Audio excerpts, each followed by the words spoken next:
നിങ്ങൾ സിനിമ നടനൊക്കെ ആയി കഴിഞ്ഞിട്ട് നിങ്ങളെ പറ്റി തന്നെ കേട്ടിട്ട് ഞെട്ടിപ്പോയി റൂമറുണ്ടോ? എനിക്ക് എന്റെ എല്ലാ റൂമേഴ്സും ഞെട്ടാനേ എനിക്ക് സമയമുള്ളൂ. അതിന് മാത്രം ഞാൻ എന്തൊക്കെയൊക്കെ ഞാൻ മരിച്ചുപോയി എന്ന് പറഞ്ഞാൽ കേട്ടിട്ടുണ്ട്. ഞാൻ മരിച്ചുപോയി. പിന്നെ ഞാൻ പുറത്ത് പറയാൻ കൊള്ളാത്ത പലതും ഞാൻ കേട്ടിട്ടുണ്ട്. ഞാൻ അമേരിക്കയിൽ പോയിട്ട് അബോർഷൻ ചെയ്തു, ഇവിടെ കൊച്ചിയിൽ പോയി ഞാൻ അബോർഷൻ ചെയ്ത് മരിച്ചു. ഞാൻ ഒരു എല്ലാ മാസവും അതെന്താ തുടങ്ങിയ ഒരു 1-2 വർഷത്തിലൊക്കെ കേൾക്കുമ്പോഴേ നമ്മളിങ്ങനെ എന്നൊക്കെ അമേരിക്കയിൽ അബോർഷൻ ചെയ്തു, ആലുവയിൽ അബോർഷൻ ചെയ്തു, കൊച്ചിയിൽ അബോർഷൻ ചെയ്തു, ചെന്നൈയിൽ അബോർഷൻ ചെയ്തു. ഞാൻ എന്ത് പൂച്ചയോ അബോർഷൻ ചെയ്ത് എനിക്ക് വയ്യ.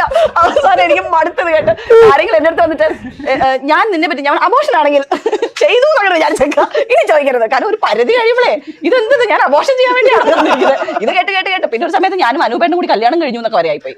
അങ്ങനെ ഞാൻ ഞെട്ടി ഇപ്പൊ ഞെട്ടാറില്ല ഞാൻ. അപ്പൊ എന്ത് ആണോ? ഓക്കെ അതെ കല്യാണം കഴിഞ്ഞു, ഡിവോഴ്സായി തിരിച്ചു വന്നു, പിന്നെയും മുടങ്ങി കേട്ട് എനിക്ക് എന്തെങ്കിലും ആയിക്കോട്ടെ.